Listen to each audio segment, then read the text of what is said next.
intermittent fasting and cheat days.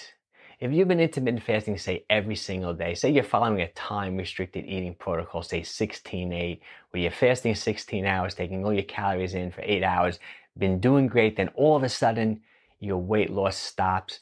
What you might need are some feed days, some days where you're increasing your calories. That's what we're going to talk about in this video.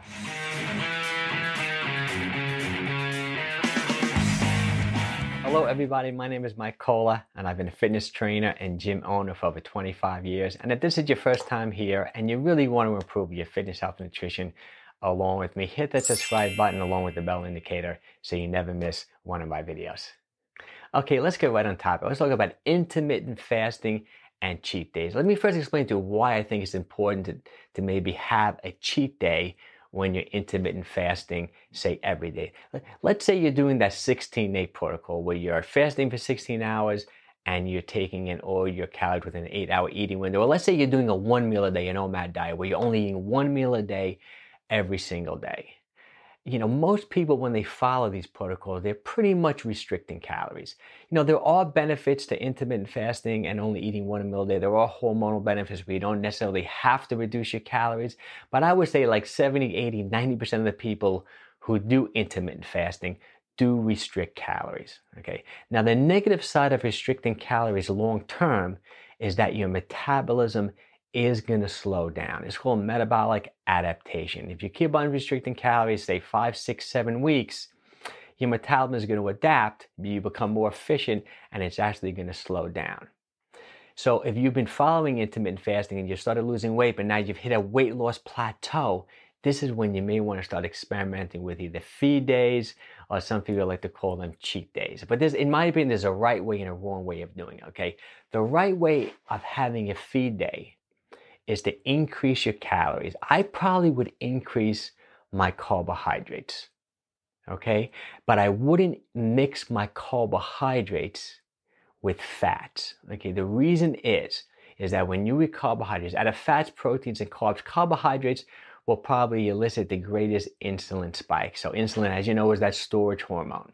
So when insulin is running through the bloodstream, you're gonna store away calories.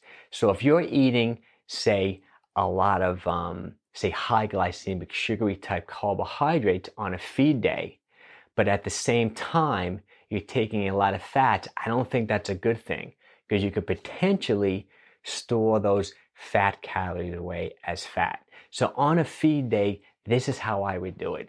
Either take your protein and your fats together at the same time. You know, protein will spike your insulin too, but not as much as carbohydrates. And then either have carbohydrates just with protein, but don't do things like buttered bagels.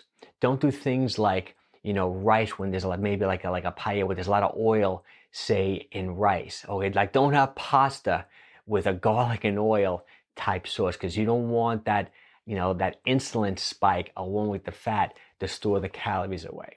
So experiment with feed days, but don't, because sometimes you hear these celebrities and you hear people, oh, on a feed day, or you hear bodybuilders say, oh, I ate 2 pizzas, and you know, you don't want to do things like that. First of all, a feed day shouldn't be like just eat an insane amount of calories. We're talking 500 more calories, say, a day. And once again, don't have the carbs and the fats together. Okay, I really think this will help you. As the studies have shown, I'm going to link up a video I did about a study that showed how taking diet breaks really can help lose weight, maintain muscle mass, and actually keep weight off long term. Okay, well, I hope you enjoyed this video.